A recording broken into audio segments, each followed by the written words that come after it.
Ju njohim me edicionin informativ të lajmeve. Kjo është Radio 7.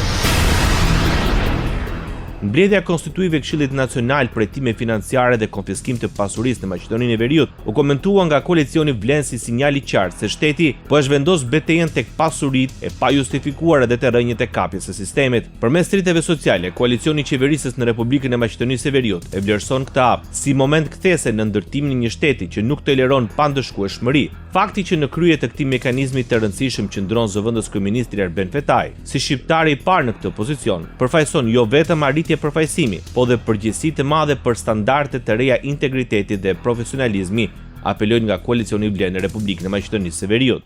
Radio 7, zëri pozitiv i qytetit.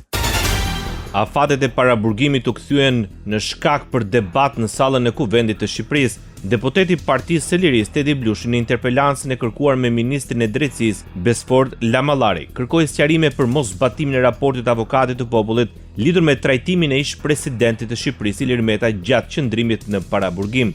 Fal qeverisë tuaj, mban një rekord të zi dhe të turpshëm. Jemi i vetmi vend antar i NATO-s me të burgosur politik.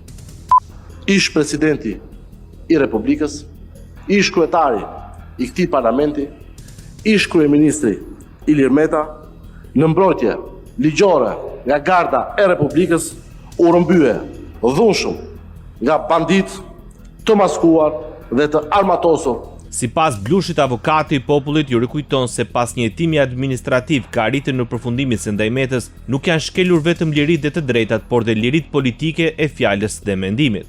Prej 3 muajsh, zoti ministër, avokati i popullit ju ka lënë mbi tavolinë, ju dhe drejtori të përgjithshëm të burgjeve, 9 rekomandime të detyrueshme për zbatim në lidhje me dhënien fund të trajtimit kriminal dhe njerëzor të ish-presidentit të Republikës, zotit Ilir Meta, dhe për më shumë se 15 muaj vjoni ta mbani në izolim ekstrem.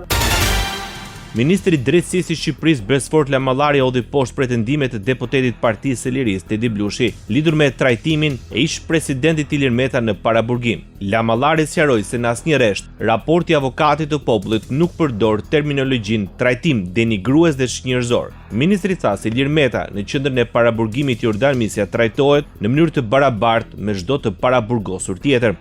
Avokati i popullit me raportin i cili bëhet shkak për këtë interpelancë konfirmon të kundërtën, nuk ka përsekutim politik, kurse pretendimet e tilla janë thjesht të pabazuara dhe nuk kemi cënim të lirisë së shprehjes për sa kohë që duhet një balancë mes nga njëra anë lirisë së shprehjes së çdo kujt, përfshirë dhe të paraburgosurit, por dhe detyrimet që kanë institucionet përgjegjëse për të garantuar sigurinë dhe zbatimin e rregullore dhe ligjeve akteve nënligjore në fuqi. Ndër të tjera, Lamallari u ndal për nevojën e rishikimit të politikës penale. Sipas tij, sot 2655 qytetarë janë në paraburgim pas një vendim fajësie.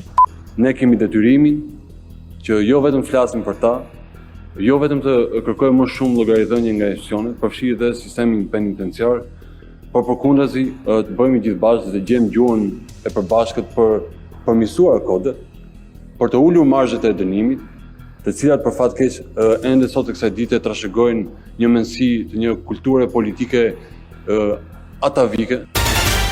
Kosova kujton 26 vjetorin e masakrës së Mitrovicës. Për presidenten Vjosa Osmani, ngjarjet e 3 dhe 4 shkurtit mbeten një nga plagët më të rënda pas luftës. Në ato ditë e errta bandat kriminale serbe vranë 10 civil të pafajshëm, plagosën 25 të tjerë dhe dëbuan me dhunë 1564 familje, megjithëse 11364 antar nga shtëpitë e tyre, thuhet në shkrimin e presidentes. Me gjithë këtë torturë, Osmani thotë se Mitrovica qëndroi dhe nuk u thye ndaj krimit që nuk harrohet kurrë, dhe se drejtësia do të mbetet kërkesa e pandalshme.